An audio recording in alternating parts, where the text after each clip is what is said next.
Scholarship. I'm hungry with you all. Rather than travel there today, it would be it's probably in Staten Island. Down by him, out of the upper Hollywood Road. So the mikveh, there was a men's mikveh down the street, called the Palestinian mikveh.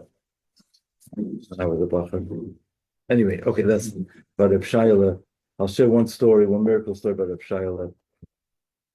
My former secretary was from Satmar, so she, the family would go there. She told me the story. It was the year they came to Reb Shaila, they asked him for bracha for Parnasa, and there was a river in that region that did not have fish swimming in there for years and years, decades maybe. And then so he said that he'd go fishing in the river. He'll get Parnasa, he'll catch fish. So he went, and there were so many fish. There were like these twins that appeared. He had to get big nets to schlep out all the fish. He hired help to get all out over this big bracha that he received. And then tonight is my father's yahrzeit. Tonight is my father's 14th yahrzeit, Yitzchak ben Yaakov. My father is from a Sephardic family. And in the Sephardim tradition is they name after the living. So I was named after my father's father, Yitzchak, in the lifetime of my grandfather. My grandfather lived, I think, had a very long life, and I got to know him well into my adult life. So when I was in shul, my grandfather's Sephardic shul in New Jersey, it'd say Ya'amod Yitzchak ben Yaakov. We have the same exact name because I'm Yitzchak, the son of Yaakov, and my grandfather was also Yitzchak, the son of Yaakov. I wouldn't move. I'd, make sure that they probably mean him, before I make a move in the shul. But my father, he came to the Rebbe in 1961, Tafshin Chol Beis. There was a Hillel rabbi my father at the time was studying at Penn State University. He's from New Jersey, from Highland Park, New Jersey. He's American born. His parents are Sephardic. His father was from Greece, and his mother was American born, but also family from Greece, Greek Sephardim. And the Hillel rabbi at Penn State at the time was somebody who had a connection with Lubavitch. He had met Rabbi Klein, the Rebbe's secretary, Rabbi Benjamin Klein, 2 years earlier, 1959, in Waco, Texas. He went on Merkah Shlichus there. I heard this story from Rabbi Klein himself, and I made a kinyan on it. I acquired it in my brain. Rabbi Klein told me this story by my father Shleishim, almost 14 years ago. Anyway, so Rabbi Goldberg called up Rabbi Klein and thought it'd be a good idea to send Chabad to send down some emissaries to Penn State University for Shabbos, for a Shabbaton. This is in 1961. They sent out 7 emissaries. Pashat Lech Lecha, go out from your land, right? That's the idea of Mitzoyim, etc. They sent out 7 yeshiva students, 2 of whom were married already. They didn't go with their wives. And then 5 were single. I don't remember all 7. I remember a lot of them. And they spent the Shabbos in Penn State. And my father at the time had a goatee beard, and he came with his bicycle. And he said he wasn't impressed by anything that they said over Shabbos. But the songs that they sang, the Nigunim, he felt there's something deep over here, and he wanted to explore further. And then after Shabbos, they accompanied the students back to the train station in Pennsylvania so they can take the train back to New York. And they sang and danced in public. They sang Heshido Esamacha. That was the niggin that the Rebbe taught that year, because the Rebbe would teach a new niggin every Simchas Torah. I think the Rebbe taught that about a month earlier, 3 weeks earlier. And my father was astounded that you can actually display Jewish pride in public. He never saw such a thing, but he was intrigued. He wanted to meet the Rebbe. Rabbi Klein was the Rebbe's secretary, made arrangements. Not long after, 7 students came to have yechidus with the Rebbe. 6 male students, 1 female. My father was one of the male students, and each one of them wrote their life story to the Rebbe, very long letters to the Rebbe. And the Rebbe gave each one of these students special instructions of how to lead their lives, what to do. The Rebbe said to one of the male students, you should go to Torah Vadas, Yeshiva, why don't you go to Yeshiva University?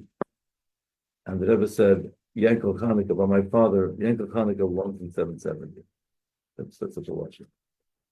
So at the time, my father was a physics student studying physics, and the Rebbe said he should finish the semester and then come and learn in yeshiva.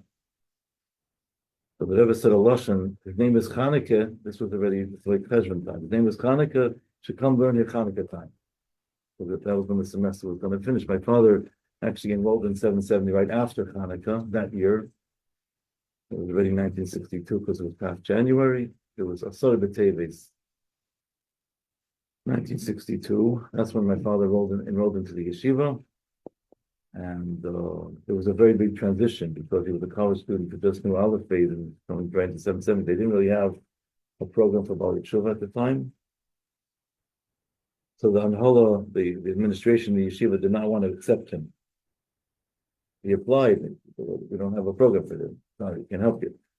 So the Rebbe, to me, this is just parenthetically, it's very fascinating how the Rebbe handled the matter.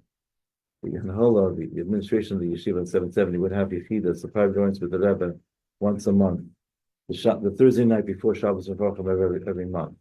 So what seems like that they had this Yechidas right before Chodesh Kislev, right after my father met the Rebbe.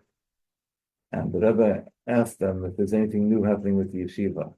I said, there's a student. At that time, my father was known as Rabbi Hanoka, applied to join 770, but we don't have a program for him, and we can't really help him. So the Rebbe responded and said, if I were you, I would accept him. There'll be tens and thousands more like him. Of course, I'm not going to say no after the Rebbe said that. But the Rebbe did not tell them what to do. The Rebbe just said how he would handle it. And of course, they got the message. My father was accepted. And then when my father came, he came on a fast day. There was the Bachrim, all they drew lots to see who's going to be the one who's going to welcome him in. They specifically had him stay in the dormitory with the English Bachrim to compliment to the English people because they're civilized and they're going to treat him a little bit more welcome. They're just a little more proper. Maybe they're not. They're more proper, that's for sure. And my father's coming from university. He may not know this whole the culture anyway. So he had come on Sarvatapis, my grandmother. Oh, God bless her. I'm tearing up. So she took him there. She cried when she saw the dormitory, and she asked Rabbi Lou, the Shliach in London, was one of the people that brought my father to Lubavitch. How come we need, if everyone is religious here and they trust each other, why do you need lockers? What are you afraid no one's going to feel? He said to give everybody a sense of personal space. And anyway, my father joined in 770, and then the Rebbe said to my father had about 5 or 6 personal audiences with the Rebbe once he came to 770. 2 times the Rebbe called him into it, the weren't even scheduled. And 2 times the Rebbe was not wearing a hat and jacket. And my Mashpia explained to me that the relationship that the Rebbe showed to my father was one of father and son. It was a little bit different. It's very unusual for that to happen. The Rebbe was very, very attentive to his needs. And the Rebbe said to my father, for the first 3 months, and then the Rebbe said for the first 6 months, don't ask yourself what you're doing here because you won't be able to answer the question. It takes time to acclimate. And then my father said to me after about 3 or 6 months, he felt, yes, I'm where I belong, where I need to be. And he was fully in. And then the Rebbe said to my father, he asked him, what about, how does he have money to buy things that he needs to take care of himself? My father said, the Rebbe offered to lend my father money for pocket change. My father said to the Rebbe, I could just tutor students in mathematics or English. I'm a college grad. I don't want to. So the Rebbe said, no, you're here to study Torah. My father said, okay, my parents can give me money if I need it. He didn't want to take care of his money. And then my father became a counselor in the camp that summer. And he happens to have been my father-in-law's counselor, by the way. We were about 10 years apart in age. We found that out when I got engaged to my wife. Anyway, so the Rebbe said to Rabbi Shem Tov, who was one of the people that met my father in the university, don't give Yaakov Chanukah Avodas Perek. Don't give him backbreaking work, in the camp, basically. And then the Rebbe said to Rabbi Baumgarten, Rabbi Beryl Baumgarten, who was one of the people that was connected with bringing my father in also. The Rebbe said, in Hebrew, the Rebbe said, movement should see from Gisham Yachad. One needs to to handle the interactions with Yaakov Hanoka carefully, that many people are dependent on the success you have with this project. In other words, like a poster boy kind of, it was like a trial project, how it was going to work. Not that my father was overly sensitive, but he's coming from a whole different world to have him acclimate. And after being here for about a year and a half, the Rebbe asked my father to start the Begisha program, bring more people in. The secretary Rabbi Hanoka, and then the Begisha was born about a year later. Rabbi Hanoka approached my father and said, maybe we can have students come for the winter break, for the whole winter break, which would have been about 12 days. My father responded that he doesn't think that they would give up the whole winter break, but they would come for a Shabbos. The Shabbos is also good. And that's how the Begisha program started. My father started with Rabbi Lu in 1962, in the winter. And it was in a basement in Crown Heights with pigtail lights with 17 people that came. That was the beginning, humble beginning. And that became the Begisha program where hundreds of people came through and became religious. As a child, I remember going to them, and my father used to write very lengthy reports to the Rebbe after the Begisha. My father was the chairman of the Begisha, and he wrote like 10-page reports. My father was very humble. He never told us about. He didn't really tell us about his deep relationship with the Rebbe. We knew about it, but we didn't really. Only after he passed away, we went through his drawers and we found all these things. The Rebbe wanted very long reports. The Rebbe wanted to know how the program went, how the people responded, what could be done better. And the Rebbe said that the speakers do not have to be Lubavitchers. As long as they're Orthodox religious people, that's all that counts in terms of speaking. And there was a time when they would have Shatchonim there to help make shidduchim with people. And there was a time when the Begisha was moved to Morristown for 2 years. The Rebbe said they should bring it back to Crown Heights. There was also a time when they thought, and the Begisha people would come to the Rebbe's Fabring and sit there for 4 hours, not knowing a word of Yiddish. So somebody thought maybe ask the Rebbe permission if they're only going to come for one sicha. They didn't, who's going to ask the Rebbe such a question? It takes a little bit of nerve. So they appointed my father to ask the Rebbe this question. My father didn't. You have to realize just the context. My father didn't know the inner workings of Lubavitch yet at the time. He was still new. It was right behind the ears. So he asked the Rebbe the question. The Rebbe said, "No, they're coming to us. They should just, follow what we do here." But the Rebbe smiled at my father, indicating that he knew it was not my father's question. And then my father used to go up to the Rebbe to get mashke. He gave him a bottle of mashke. The Rebbe gave him a bottle of bracha for the Begishas. When I was a little child, out of town, the student would push me to go with my father to the Rebbe up to the front. I was too shy to push him. And now I'm not so shy anymore, but at the time it was. Anyway, so that was the Begisha program, and my father, the Rebbe said to my father after we came through him, he was in 770 for about a year and a half. He went back. My father told him to go back to university to finish up his studies. He wanted to become a Hillel rabbi. The Rebbe said, to do more for Yiddishkeit with 3 initials after your name, PhD. And then the Rebbe gave another reason. The Rebbe said, this way you're also going to elevate all the years that you already invested in your studies to date. You'll be able to use them for Yiddishkeit. Then the third reason the Rebbe gave was also out of respect for your parents. My father was an only son. He was a Sardi, son of a pedestal. And my father's father, was unable to go to university because his father, meaning my paternal grandfather, my father's grandfather, passed away at a very young age. And my grandfather helped support his mother and siblings, who were the oldest in the family. After high school, he had side jobs.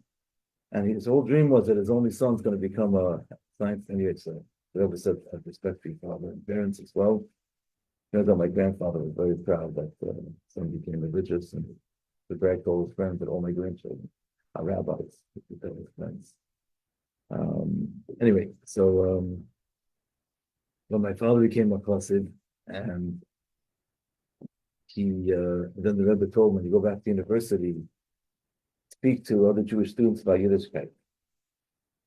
My father said to the Rebbe, I don't feel comfortable doing so. So the Rebbe said, whether you feel comfortable or you don't feel comfortable, by virtue of the fact that you are on Mount Sinai, you're by Mount Sinai, by Mount Torah. When a Jew knows Aleph, he teaches another Jew Aleph. You know Beis, he teaches another Jew Beis. That's how it is. And then the Rebbe said to my father, you need to be you need to feel like you need to feel like you need to be a pioneer. That's how the Rebbe pronounced it, pioneer. And my father was a pioneer. He it broke him, like he broke that program. He went out and did that. And later on, after he finished his university studies, the Rebbe guided him in his career as well. In the Yechidus, my father would ask the Rebbe questions about Avodas Hashem, spiritual matters. And the Rebbe just answered and went further. Didn't focus on it. And then the Rebbe would delve into the science and tell him ask what he was studying, what he was working on, and give him guidance in that field itself. And my father said to me that the Rebbe knew more about what I was studying than I knew myself. And the Rebbe saw, the Rebbe sees the Neshamas. That was his avodah in this world. And the Rebbe wanted that in the early years, like in the late 50s, early 60s, the Rebbe wanted these Bali Tshuva to be professionals with a beard and a chassid, a yarmulke, to show that you could be successful in your career and be a full-fledged Jew. A chassid, there was the Rebbe had this collection of professionals, and the Rebbe wanted to showcase them, to speak publicly. And my father was very humble. My mother used to say, to criticize him, that he's too humble for himself. I love it. And then when I was seeing Shiva from my father, one of the Rebbe's secretary's sons, gave me a paper. It was a response to one of the reports my father wrote in the Begishas, and the Rebbe said, the duch is missing. The report is missing. There's no mention of the organizer himself, meaning my father. And then the Rebbe writes, underlined twice, this is misplaced humility. I said, my mother was on target. She used to criticize my father all the years. The women know, the wives know what their husbands are all about. They know. Anyway, and also when they got married, my father had about 2 years of yeshiva background. My mother was from a religious family, a Pelishah Hasidim and Gerach Hasidim. He wanted her husband to learn more, in Koilel maybe. So the Rebbe said he should continue with his scientific studies. My mother was concerned.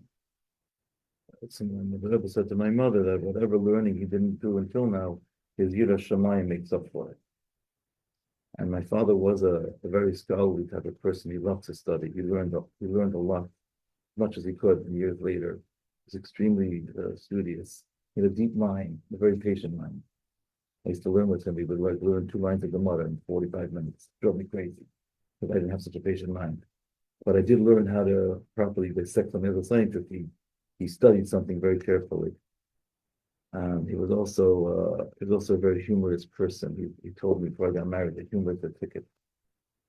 And he had this running joke with my mother that, and no two people are alike. Sometimes you say something that your spouse doesn't necessarily agree with. It's okay. It's all taken in the right way, nothing serious. They would pretend like my mother would kick him under the table. He'd say, oh, that's my good leg. Oh, my good leg. We all knew it was a joke. This is a way of, diffusing the atmosphere. But when the grandchildren started rolling around, they didn't know that this was just part of they asked my sister, who got married first, and she said, the puppies really kicked, grandpa under the table. It was part of the humor. But he was very devoted to me. He also shared some things with me. Very funny. One time I was taking a walk with him. I was very close to him, by the way, and the Rebbe told me something. When I was 19 years old, my father said to me that I want to introduce you to the Rebbe. It was a Pegisha Shabbos. I think it was a winter Pegisha. And in Hebrew, you say, I was nechbel akelim. I was like going into my shell. I was petrified. I said, so I tried to get out of it. I said to my father, the Rebbe knows everybody. He doesn't. He knows me. I said, no, I want to introduce you to the Rebbe. I couldn't let my father down.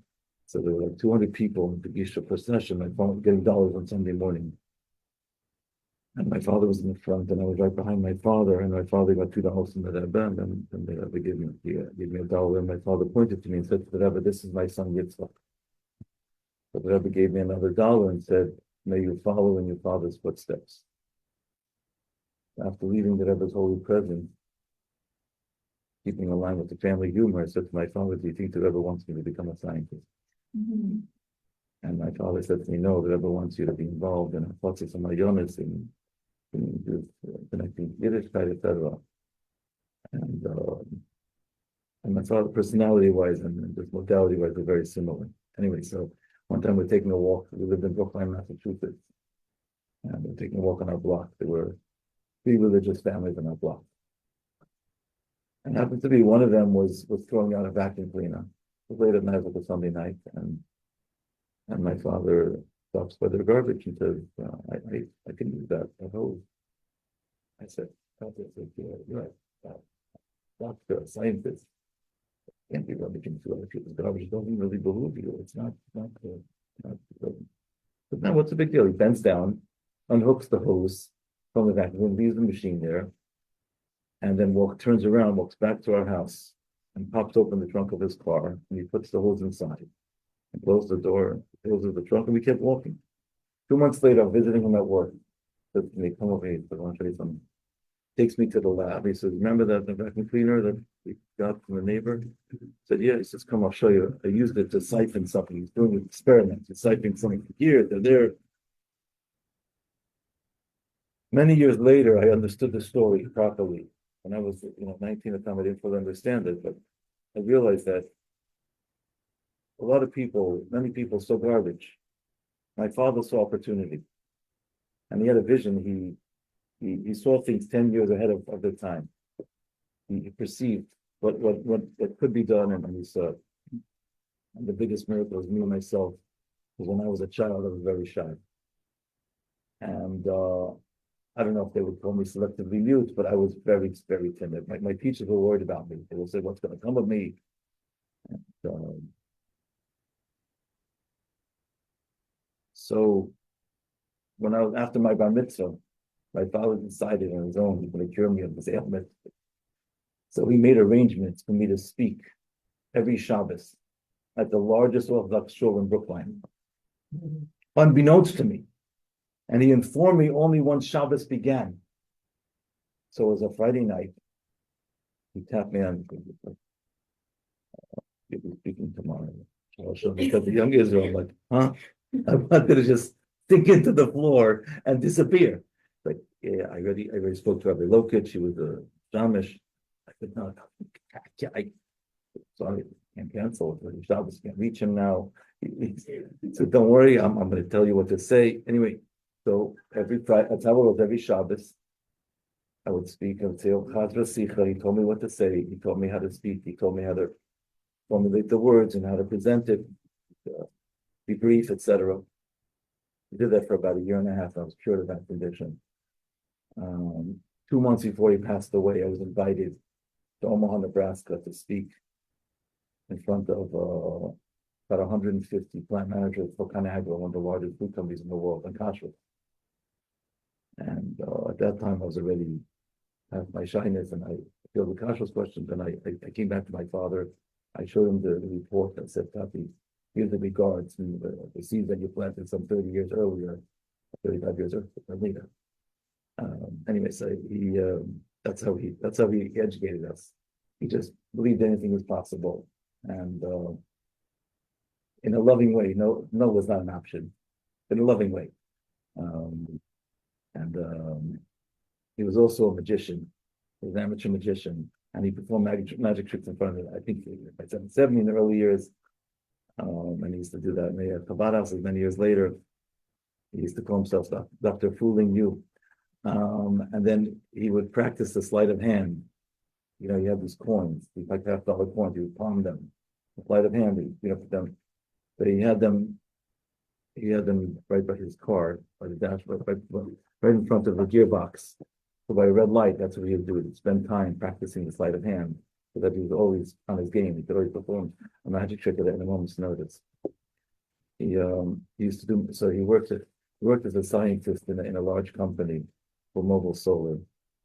The Rebbe told him to be very careful to give your bosses an honest day's work, because they're going to look at you as a religious Jew, as what a religious Jew is. My father used to work a little bit extra, always. So that nobody should have any concern.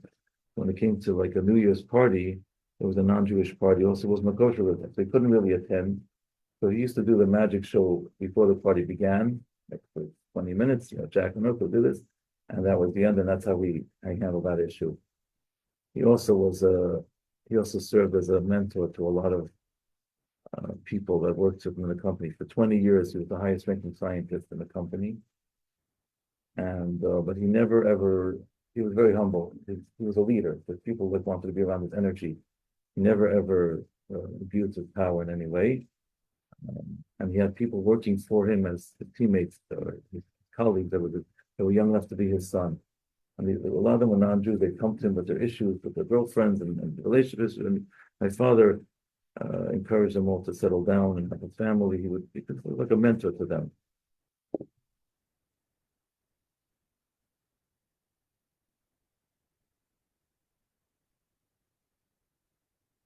Well, a lot of things that happened. Boston was blessed with a lot of.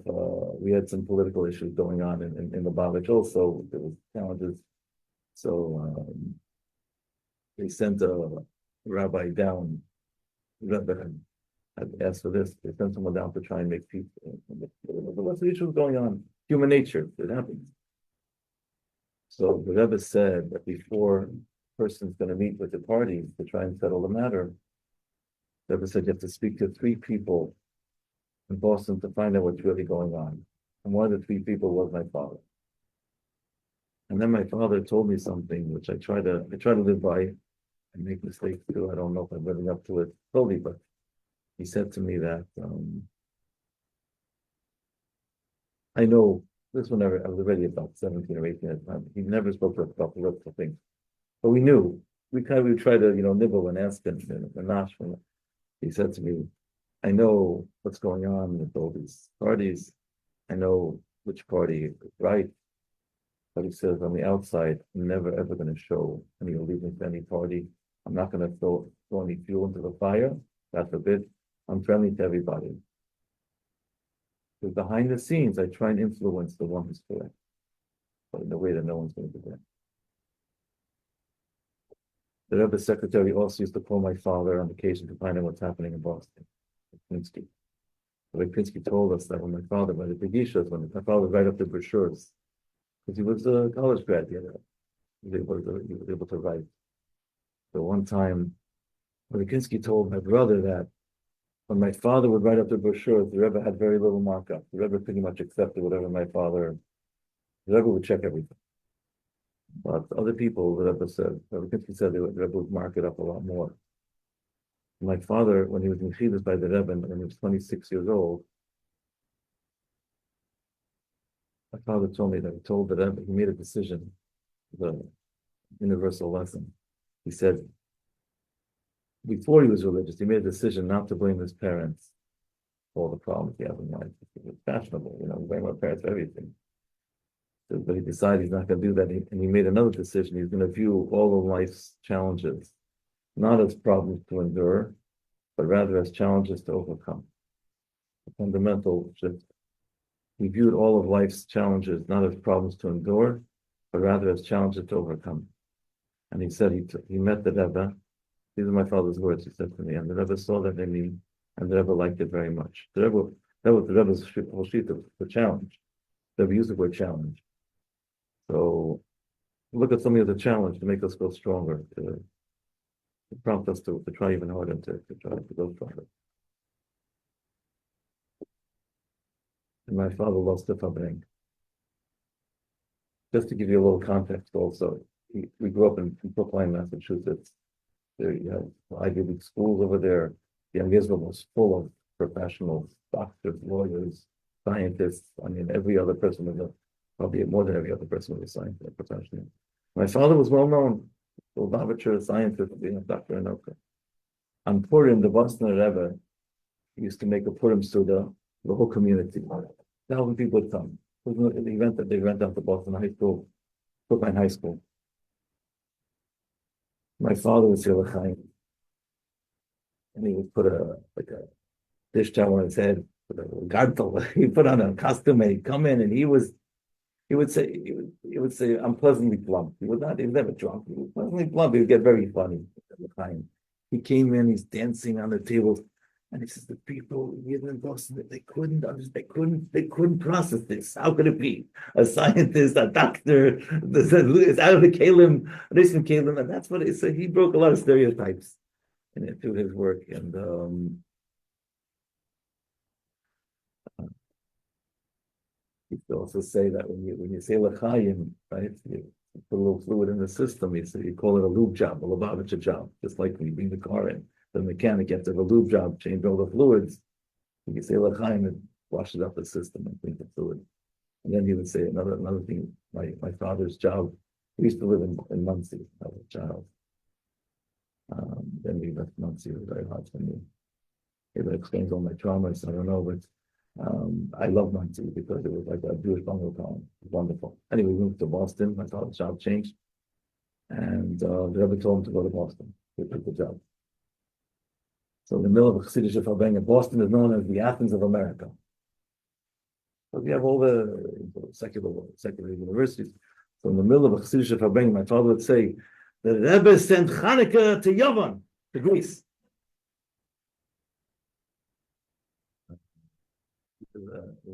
They called him the solar powered chassid because he was Hashem. Anyway,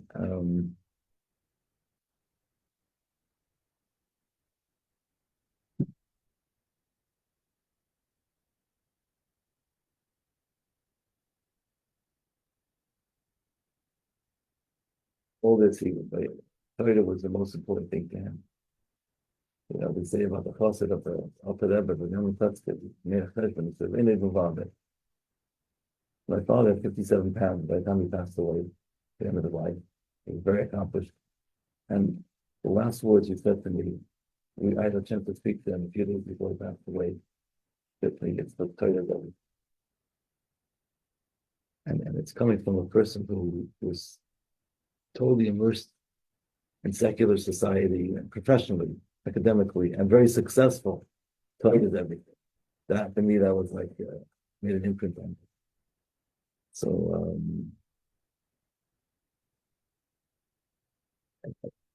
the Rebbe, he met the Rebbe at a very young age, at age 26, and the Rebbe shaped his life. The Rebbe gave him direction, how to lead his life. And I felt connection to the Rebbe through that. He spoke about the Rebbe all the time. He was obsessed with the Rebbe. When he walked to shul with me, we talk about how he wants to go. About houses, what he can do. He's always thinking about the Rebbe. At the end of his life, he unfortunately wasn't well. So I had spent more time with him. So I was on Kingston and Crown with him. He says to me, I don't know if I fulfilled all the things the Rebbe told me to do. He was like making stock of his life. The Rebbe wanted me to be, I said, what do you mean? He said, the Rebbe wanted me to speak publicly. So God give me the right words to say, my father, when I come. I said, you did a lot for the Rebbe, and just keep doing whatever you're doing. It's the Rebbe have a lot of nachas. I had a similar experience. Like the last 9 months of his life, he lived here in New York. He wasn't well, so he had spent Shabbos in the hospital, and they went out. The treatment wasn't working. It wasn't, and it was somber news. I was with him, and so it was his English birthday. The nurse said, "Oh, I'm sorry, you have to be in the hospital on your birthday." He said, "What do you mean? I'm happy to be alive." Like he did not believe in any pity party. He was not buying that. So on the way home, I'm on Flatbush Avenue and East and Atlantic. I remember the moment. It was 14 years ago, 14 plus, maybe a couple of months. And he said he dropped a bombshell question. What's my avodah now? What would the Rebbe tell me to do? Think to myself. I said a silent prayer to Hashem. God, grant me the wisdom to say the right thing. I'm going to tell my father what to do. And I said, Tati, whatever you tell me, I'll give you there lots of nachal to keep up the good work. That's what I said.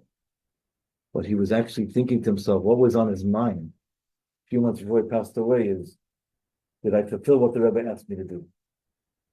He wasn't thinking about, physical matters. And then the last week of his life, we were all together in California. And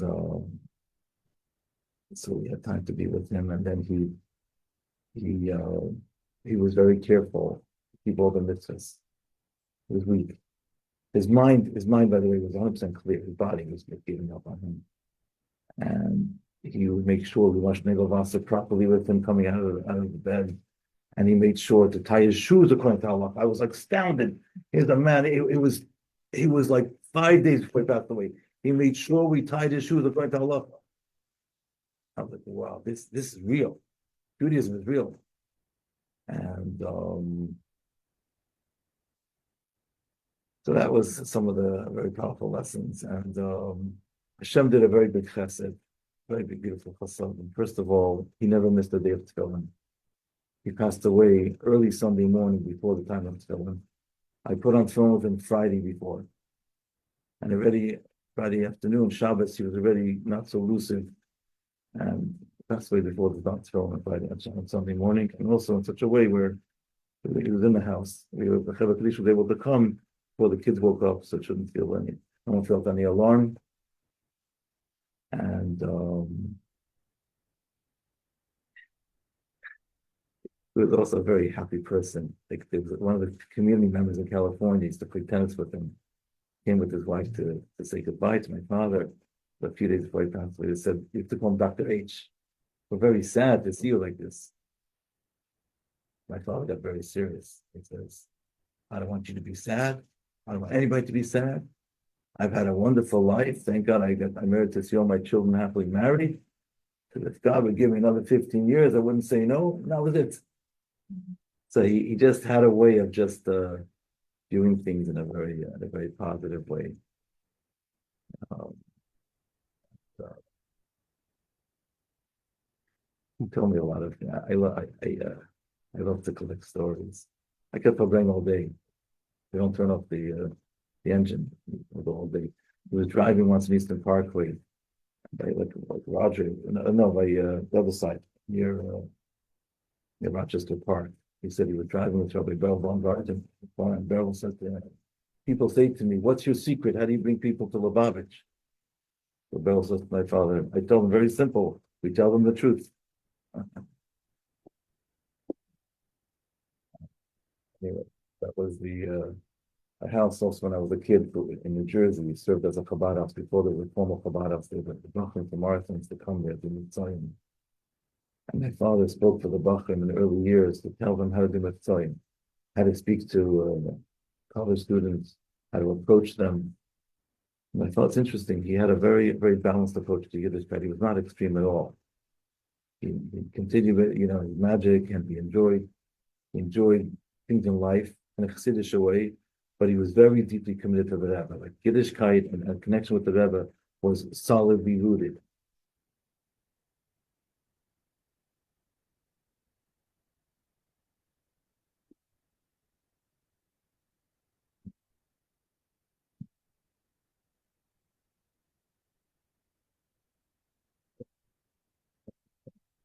Come Aliyah, come down with Mashiach, and it's like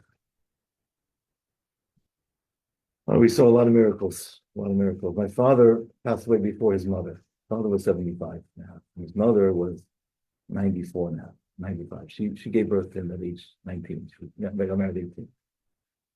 So my father approached us and said, when he was not well, what should we do? He's going to tell his mother might shorten her life.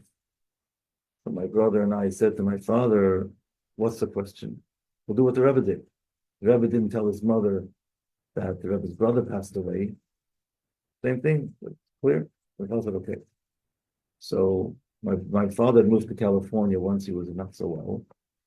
My grandmother, they wished to make a chesed. My grandmother was not so lucid already at that time. She was still functioning. She lived another 18 months after my father.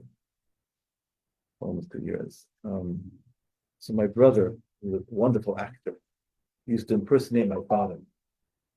And he would follow up my grandmother Erev Shabbos and pretend to be my father. And I was sitting there as my brother, and I couldn't pull myself back.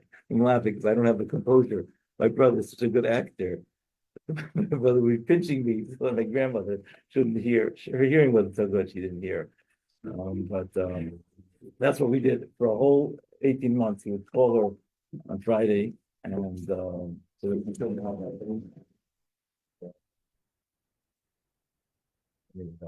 that. Okay. Anyway, so there's a lot to talk about, but I saw a sign from my father, and my grandma passed away because I live local. She lived in New Jersey. I went to see Tilden by her garden, and by the time I got to the funeral parlor, I got to my father's kapitel. I already felt my father sending his guards there. And Baruch Hashem, that's our story. So it's a share a lot of personal things, but hopefully it could be inspirational, useful. The Rebbe was very, very excited and very passionate about the whole children movement and bringing people to Lubavitch, making them comfortable. The Rebbe was extremely interested in that. And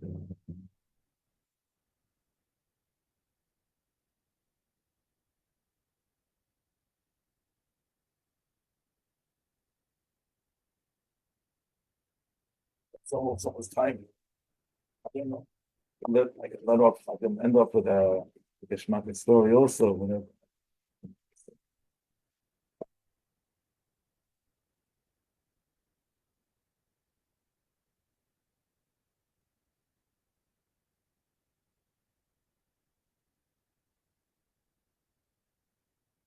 Share with you one more thing. When I was driving into the hospital, like happier boy passed away. My father had a brilliant mind, extremely humble. He's on the phone with his partner in Boston. I'm in New York, and they're doing experiments. They're creating. The guy's like, Jack. The conversation's going. Jack, I'm trying to figure out.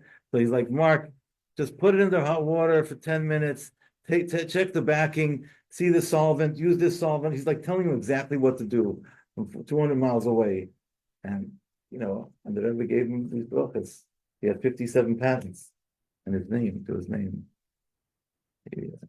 But the Rebbe wanted to that's the Rebbe coming down into the physical world, whatever our shlichus happens to be, and bringing it out. Have you ever worked with Professor Hanoka? Yes, yes. We had a close relationship. He used to write articles for that magazine, for Bar HaTorah, and they knew each other well. Yes. Yeah.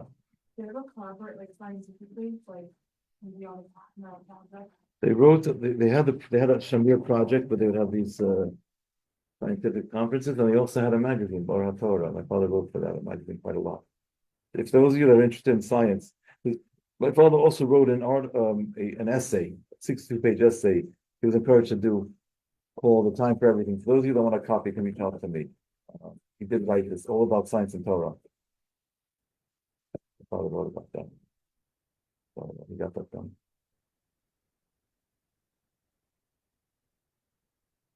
A wonderful day. Shabbos, Suresh Teves. You won't tell on me that I didn't teach halacha this week. I don't want to get into any trouble with administration, right? Make sure that I stay in the clear. You just one Hanoka. I'm learning now. To be las kalim, to be toivel means the Rambam writes to be toivel b'meyadas ator, to immerse ourselves in the holy waters of Torah. That brings Torah to one's thought process. But by being fully immersed in Torah, automatically our thinking becomes Torah-lik. That's what it means to be a yid. The words in the Rambam, the end of this mitzvah is.